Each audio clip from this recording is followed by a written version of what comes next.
Olá, eu quero falar agora neste vídeo com você sobre o ministério de Jesus.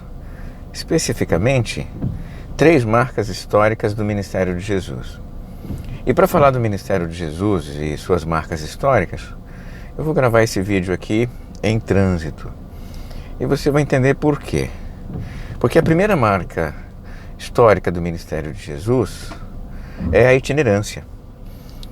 Itinerância quer dizer que ele não tinha local fixo. Ele estava numa cidade um dia, no outro dia a cidade era outra. Curava uma pessoa aqui, depois ia para um outro lugar. Subia a montanha, descia para o deserto, entrava no mar, voltava para a cidade. Jesus vivia em trânsito. E esse fenômeno de ministério itinerante se tornou tão significativo para os pais da igreja que eles até cunharam a expressão modo de vida do Senhor. E por essa expressão eles queriam dizer itinerância. Quando alguém era itinerante, estava adotando o modo de vida do Senhor. No caso de Jesus, né?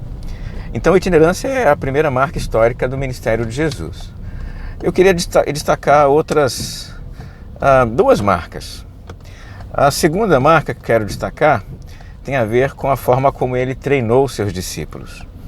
Jesus escolheu os discípulos e capacitou-os em grupos específicos.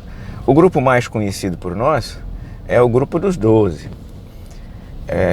Quando pensamos em discípulo de Jesus, normalmente lembramos dos 12 apóstolos.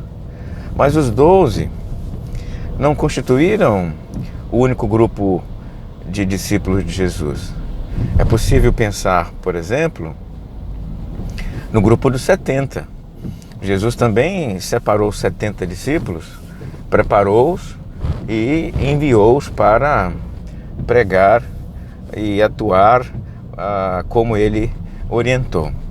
Então ele tinha o grupo dos 12, tinha o grupo dos 70, e dentro dessa estrutura você ainda consegue perceber grupos menores. Por exemplo, no interior dos 12 discípulos, ele tinha um grupo de 3 que participava de algumas atividades diferenciadas com ele.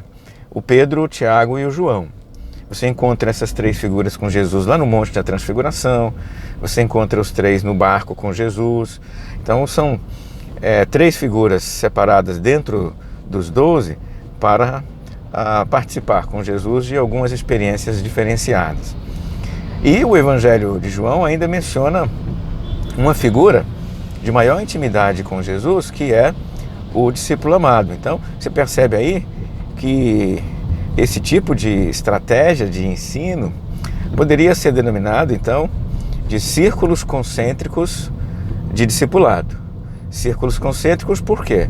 Porque ele tem um grupo de 70, possivelmente dentro dos 70 estavam também os 12, dentro dos 12 é o grupo dos 3 e ainda tem o discípulo amado aqui para lembrarmos, né? Então são estratégias de treinamento e essa estratégia poderia ser definida pela expressão círculos concêntricos de discipulado. Há uma terceira característica histórica que eu quero apontar no ministério de Jesus, que é ministério carismático. E por ministério carismático eu quero dizer que ele não foi eleito para fazer o que fez. Os saduceus, os sacerdotes, os herodianos, os fariseus, nenhum daqueles grupos religiosos lá organizou uma eleição para eleger Jesus para fazer a sua atividade. Ele se levantou e começou. E no momento em que ele se levanta e começa, os discípulos aparecem e seguem-no.